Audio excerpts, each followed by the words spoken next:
Il était une fois une petite fille qui portait en permanence un petit chaperon rouge sur la tête. C'est pourquoi tout le monde l'appelait le petit chaperon rouge. Ma chérie? Oui, maman? Tu sais que ta grand-mère est malade. Tu voudrais bien lui porter les biscuits que j'ai préparés et ces herbes fraîches que j'ai cueillies pour elle? Bien sûr, maman, je m'en occupe. La petite fille, coiffée comme toujours de son petit chaperon rouge, se mit en route pour la maison de sa grand-mère. Ne t'écarte pas du chemin en traversant la forêt des petits lapins, lui dit sa mère alors qu'elle s'éloignait. Le petit chaperon rouge s'enfonça dans les bois en chantant gaiement des chansons. Mais pourquoi on l'appelle la forêt des petits lapins? Je n'ai vu aucun lapin le long du chemin. Le petit chaperon rouge arriva à un sentier bordé de fleurs. Il y en avait de toutes les couleurs. Je vais faire un bouquet pour ma grand-mère, ça lui fera plaisir. À mesure que le petit chaperon rouge cueillait les fleurs, elle s'écartait peu à peu de son chemin sans s'en rendre compte. À un moment, elle entendit un bruit dans les fourrés. Soudain, un grand méchant loup s'approcha d'elle. Le petit chaperon rouge eut si peur en voyant le loup juste devant elle qu'elle en lâcha le panier qu'elle transportait. Le loup s'approcha et ramassa les biscuits qui étaient tombés par terre. Puis il tendit le panier au petit chaperon rouge. La petite fille était stupéfaite par ce geste inattendu du loup. Oh, merci beaucoup. De rien, où vas-tu comme ça, fillette? Chez ma grand-mère. Elle habite tout au bout de la forêt, dans la petite maison jaune. Elle ne se sent pas bien, alors je lui apporte ses biscuits et des herbes. Ah, vraiment? Au fait, vous pouvez m'appeler le petit chaperon rouge. Tout le monde m'appelle par ce nom. Tu sais quoi, je vais partir devant et aller prévenir ta grand-mère que tu arrives. Ça te laissera le temps de finir ton joli bouquet. Au même instant, il entendit le coup de fusil d'un chasseur qui s'approchait et détala aussi vite qu'il put. Le petit chaperon rouge regarda autour d'elle un moment et, se rendant compte qu'elle était perdue, elle se mit à pleurer. Entendant ses pleurs, le chasseur s'approcha et vint à sa rencontre. « Qu'est-ce que tu fais toute seule ici, fillette? C'est très dangereux, ces bois. Je sais de quoi je parle, crois-moi. Je suis à la recherche d'un grand méchant loup qui rôde par ici depuis un bon bout de temps. » Le petit chaperon rouge était tout honteuse de ne pas avoir écouté sa maman et de s'être écartée du chemin en traversant la forêt. C'est pourquoi elle n'osa pas dire au chasseur qu'elle avait rencontré le loup. Oui, mais je voulais juste apporter des biscuits à ma grand-mère de l'autre côté de la forêt et je me suis perdue. Dans ce cas, petite, je vais t'accompagner jusque chez elle. Et ensemble, ils se remirent en chemin. Au même moment, le loup prit un raccourci à travers les bois et arriva à la maison de la grand-mère. Il frappa à la porte. La grand-mère appela de l'intérieur. Qui est là? Le loup transforma sa voix. C'est moi, grand-mère, le petit chaperon rouge. Je t'apporte des biscuits et des herbes fraîches ramassées dans les bois. La porte est ouverte, ma chérie, tu peux entrer. Le loup, qui se réjouissait déjà, poussa la porte et entra.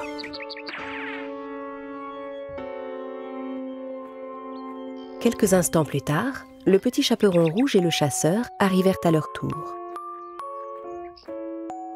« Maintenant, va, ma petite. Cours vite retrouver ta grand-mère à l'intérieur. » Le chasseur reprit sa route de son côté. Le petit chaperon rouge frappa à la porte et entendit sa grand-mère appeler de l'intérieur. Qui est là? C'est moi, grand-mère, le petit chaperon rouge. La porte est ouverte, ma chérie. Tu peux entrer. Le petit chaperon rouge hésita un petit instant. La voix qu'elle entendait lui semblait un peu différente de celle qu'elle connaissait. Puis elle se rappela que sa grand-mère était malade. Si grand-mère a une drôle de voix, c'est sûrement à cause de sa maladie.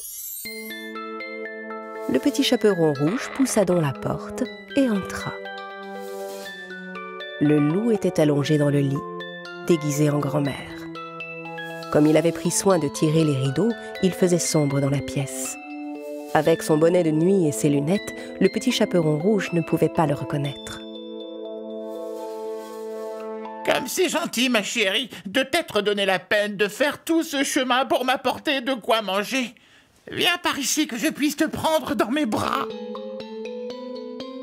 Allons, mon enfant, approche-toi un peu plus près. Le petit chaperon rouge déposa son panier par terre, mais n'osa pas s'approcher trop près du lit. Sa grand-mère lui paraissait vraiment changée. Grand-mère, pourquoi as-tu de si longs bras? C'est pour mieux pouvoir t'enlacer, mon enfant. Grand-mère, pourquoi as-tu de si grandes oreilles? Eh bien, c'est pour mieux t'entendre, mon enfant. Mais grand-mère, pourquoi as-tu de si gros yeux? Mais voyons, c'est pour mieux te voir, mon enfant. Dis, grand-mère, pourquoi as-tu des dents pointues? Allons, ça va de soi, c'est pour mieux te manger, mon enfant. Le loup sauta hors du lit et se rua sur le petit chaperon rouge. La fillette comprit alors que ce n'était pas sa grand-mère qu'elle avait trouvée dans son lit, mais le grand méchant loup qu'elle avait rencontré en chemin. Heureusement, le chasseur entendit les cris du petit chaperon rouge. Et il se précipita vers la maison. Il entra chez la grand-mère et assomma le loup aussitôt. J'y ai mis le temps, mais je t'ai enfin eu, mon grand méchant loup. Cette fois, tu es entre mes mains. Le chasseur ouvrit le ventre de l'animal et délivra la grand-mère. Merci, monsieur le chasseur, vous nous avez sauvé la vie. Ce n'est rien, voyons. Mais tu dois me promettre qu'à l'avenir, tu ne désobéiras plus jamais comme ça à ta maman, ma petite.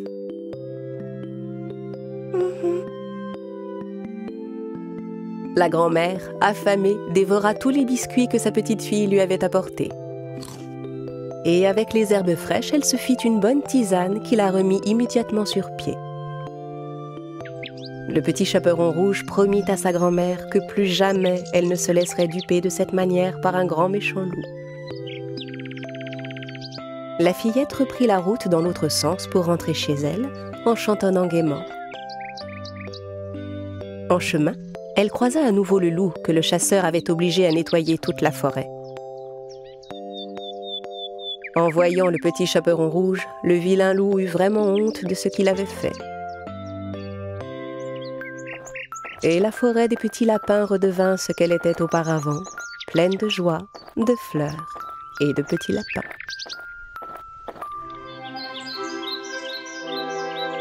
Il était une fois, dans une petite ferme au cœur de la forêt, une maman chèvre qui vivait heureuse avec ses 7 petits chevreaux. Les 7 chevreaux étaient tous adorables, on aurait dit de petites peluches. La maman chèvre, comme toutes les mamans, aimait ses petits de tout son cœur. Elle les protégeait des animaux sauvages de la forêt. Un jour, avant de quitter la maison pour aller chercher de quoi manger dans les bois, elle fit venir ses petits chevreaux auprès d'elle. « Mes chers petits, je vais dans la forêt. N'ouvrez la porte à personne. Si le loup parvenait à entrer, il ne ferait de vous qu'une bouchée. Il est très rusé. Il est capable de prendre toutes sortes de déguisements pour vous tromper. Alors, comment est-ce qu'on va le reconnaître? Le loup a une grosse voix. Moi, j'ai une voix douce. Vous le reconnaîtrez tout de suite à sa grosse voix. » La mère s'apprêtait à partir quand elle se rappela autre chose. Elle se tourna vers ses chevreaux. « Ah, encore autre chose. Les pattes du loup sont noires. Les miennes sont blanches. Vous pouvez le reconnaître à ses pattes. » « Ne t'en fais pas, maman. On sait se protéger, tu sais. Tu peux compter sur nous, maman. »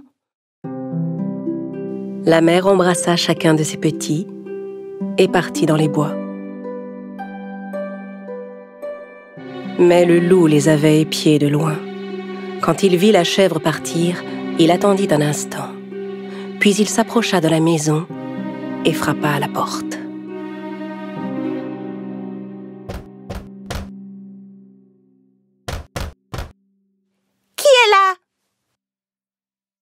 Ouvrez la porte, mes petits. C'est votre maman, je vous rapporte de la bonne nourriture.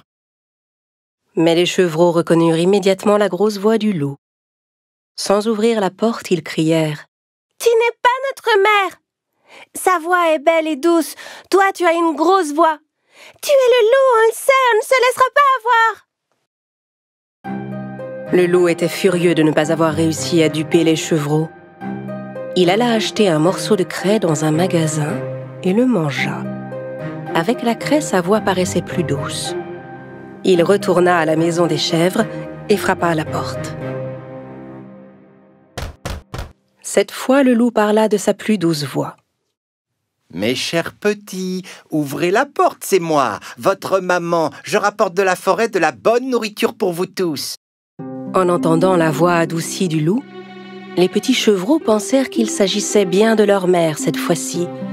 Mais avant d'ouvrir la porte, l'un d'entre eux cria « Non, attendez, regardons d'abord ses pattes sous la porte. » Évidemment, quand les petits regardèrent sous la porte, ils virent les grosses pattes noires du loup. Ils s'écrièrent à nouveau sans ouvrir « On ne t'ouvrira pas la porte. Les pattes de notre mère ne sont pas noires comme les tiennes. Elles sont blanches. Tu es le méchant loup. » Encore plus en colère, le loup s'éloigna. Cette fois, il se rendit à la boulangerie. Le boulanger fut très surpris de voir le loup arriver chez lui. Eh oui, je suis devenu végétarien. Désormais, je mange des pâtisseries. Vous auriez un peu de farine, s'il vous plaît ? Le loup sortit de la boulangerie avec un sac de farine sous le bras. Quand il arriva près de la maison, il ouvrit le sac et versa la farine sur ses pattes. Ses pattes étaient maintenant toutes blanches. Le loup rusé vint frapper à la porte pour la 3e fois. « Mes chers petits, ouvrez la porte, c'est votre maman. Je rapporte de la forêt de la bonne nourriture pour vous. » « Montre-nous d'abord tes pattes, pour qu'on sache si tu es notre mère. » Le loup montra ses pattes couvertes de farine. Voyant les pattes toutes blanches, les chevreaux pensèrent que c'était leur mère et ouvrirent la porte. Et que virent-ils alors? Le loup se tenait là, juste devant eux. Les pauvres chevreaux ne savaient plus quoi faire. Ils se mirent à courir dans tous les sens en hurlant. Ah! Ah! Vous perdez votre temps. Je vais tous vous attraper. Un petit chevreau se cacha sous la table. Le deuxième se glissa dans un lit. Le troisième sauta dans le poêle. Le quatrième se réfugia dans un placard. Le 5e s'enferma dans l'armoire. Le 6e se cacha derrière le rideau. Et le 7e trouva refuge dans la grande horloge du salon. Mais le loup était rapide et rusé. Et il les débusqua un à un de leur cachette. Inutile de courir, reste là. Je vous aurai tous, ça suffit.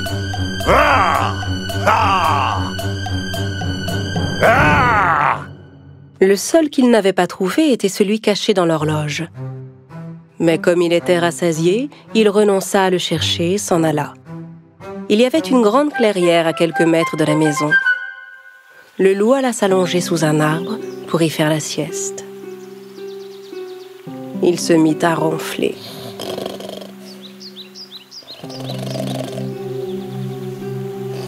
Peu de temps après, la maman chèvre rentra chez elle. Dès qu'elle vit la porte ouverte, elle sut qu'il était arrivé quelque chose et se précipita vers la maison. Oh, mes chevreaux! En entrant dans la maison, elle fut prise d'un choc. Les tables et les chaises étaient renversées, les rideaux arrachés, les lits sans dessus-dessous, les draps et les oreillers traînaient par terre. La mère chercha ses petits chevreaux partout, mais n'en trouva aucun. Alors elle commença à les appeler un par un. Aucun ne répondait. Quand elle appela enfin le dernier nom, elle entendit répondre une toute petite voix. « Je suis là, dans l'horloge de grand-père !» La chèvre se précipita sur l'horloge de grand-père et délivra son petit. La maman serra son chevreau contre elle. Le petit lui raconta toute l'histoire en pleurant. « Le loup est venu déguisé, on a cru que c'était toi, alors on a ouvert la porte. Le loup a dévoré tous mes frères et sœurs. »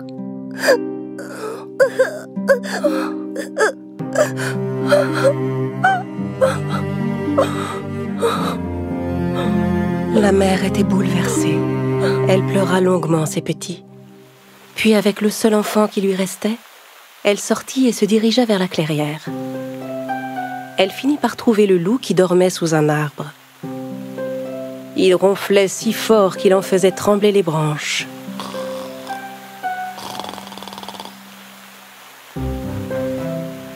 La chèvre observa le loup un instant. Elle remarqua que quelque chose bougeait à l'intérieur de son ventre. « Oh, mais est-ce que mes petits pourraient être encore en vie ?»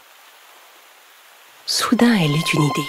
Elle dit à son petit « Va chez nous et rapporte-moi une aiguille, du fil et des ciseaux. » Pendant que le petit filait à la maison, la mère ramassa par terre 6 gros cailloux. Un instant plus tard, le petit revint avec du fil, une aiguille et une grande paire de ciseaux. Avec les ciseaux, la chèvre ouvrit le ventre du loup.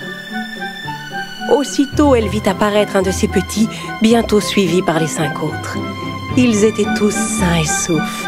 La maman avait enfin retrouvé la joie, et les petits se serrèrent contre elle avec bonheur.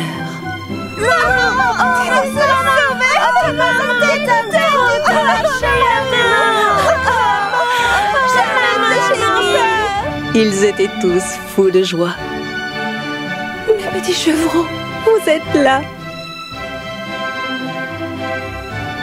La chèvre déposa délicatement les cailloux qu'elle avait ramassés dans le ventre du loup.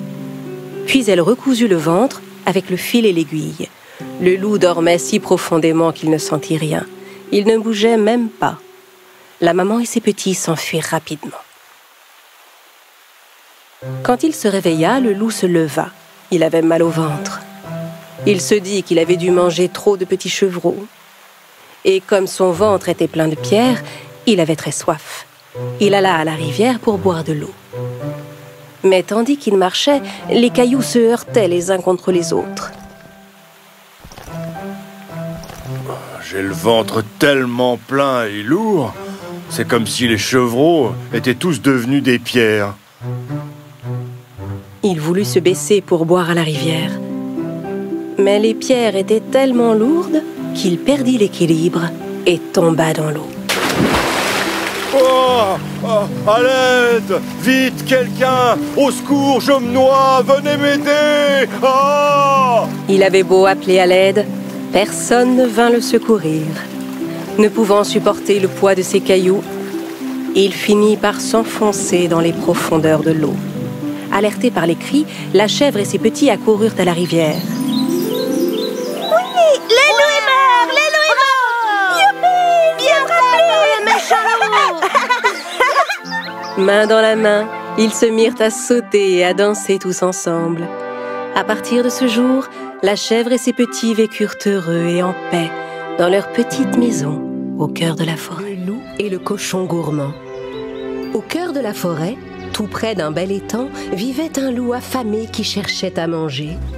Il surveillait de près 3 cochons appétissants et guettait l'occasion de les attraper pour en faire son dîner. L'aîné des cochons était égoïste et très gourmand.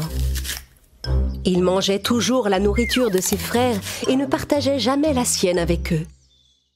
Hé oh! Touche pas à ça, toi! Cette pomme est pour moi, d'accord? Je me la garde pour la manger tout à l'heure. Un cochon gourmand tout rose et bien dodu. Toi, je sais exactement comment t'attraper. Le méchant loup déposa les pommes dont le cochon raffolait tout au long d'un chemin. Et au bout du chemin, il tendit un piège. Mange, cochon, mange plein de pommes. Tu seras encore plus dodu quand je te mangerai. En rentrant chez lui, le cochon gourmand fut ravi de trouver le long du chemin toutes sortes de délicieuses pommes sur le sol. Mon fruit préféré. Et là, encore une délicieuse pomme bien rouge. Quoi? Mais il y a des tas de pommes par ici? Il faut que je les ramasse avant que mes frères ne les voient. Comme ça, elles seront toutes pour moi. Quand le cochon gourmand s'avança pour ramasser la dernière pomme, le loup tira sur une corde et un grand filet s'abattit sur le cochon. Le pauvre animal avait beau se débattre, il n'arrivait pas à se libérer. Au secours! À l'aide! Qu'est-ce qui m'arrive? Aidez-moi! Tu es tombé dans mon piège. Je vais t'emmener chez moi et te manger, joli cochon dodu. À cet instant, les deux autres cochons qui avaient très faim entendirent la voix de leur frère. Au secours! Laisse-moi partir! Au secours! Aidez-moi! Ils se précipitèrent en courant vers la forêt et virent que le loup avait attrapé leur grand frère. Oh non, il faut qu'on le délivre. Mais je ne suis pas assez fort, moi. Et puis, ce grand loup me fait très peur. Malgré tout, les courageux petits cochons décidèrent de secourir leur frère. Ils suivirent le loup jusqu'à la tanière où il déposa l'énorme cochon. Fatigué d'avoir porté sa lourde proie, le loup s'endormit devant sa grotte. Hey, psst, hey. Quoi? Il y a quelqu'un? Chut, pas de bruit. On est venu te libérer. Les deux petits cochons essayèrent de pousser le loup pour laisser sortir leur grand frère, mais ils n'avaient pas assez de force. Peut-être que si tu nous donnes les pommes que tu as dans ton sac, on pourra prendre des forces et te sauver. Non, elles sont à moi. Quand je sortirai d'ici, je voudrais les manger toutes. J'entends des petits cochons. Leur voix hante mes rêves. Je veux tous les manger. Un par un. Miam, miam. Eh bien, on s'en va. Tu n'as qu'à rester avec le loup. Le cochon égoïste se laissa convaincre. Attendez, d'accord, tenez, vous m'en laissez une, hein? Non. Ah d'accord, bon, très bien, mangez tout. Les petits cochons mangèrent les pommes ramassées par le frère glouton et prirent assez de force pour pousser le grand loup. Puis ils se précipitèrent vers le gros cochon et avec beaucoup d'efforts réussirent à briser les cordes du filet. Les trois cochons s'enfuirent en courant. Quand le méchant loup se réveilla, il découvrit avec colère que l'énorme cochon s'était échappé. Ah! Qui a osé me voler ma nourriture? Enfin, le cochon gourmand comprit que garder toute la nourriture pour soi était très égoïste. Et à partir de ce jour, il partagea bien volontiers sa nourriture préférée avec ses deux jeunes frères. Et tous trois se régalèrent chaque jour de belles pommes colorées.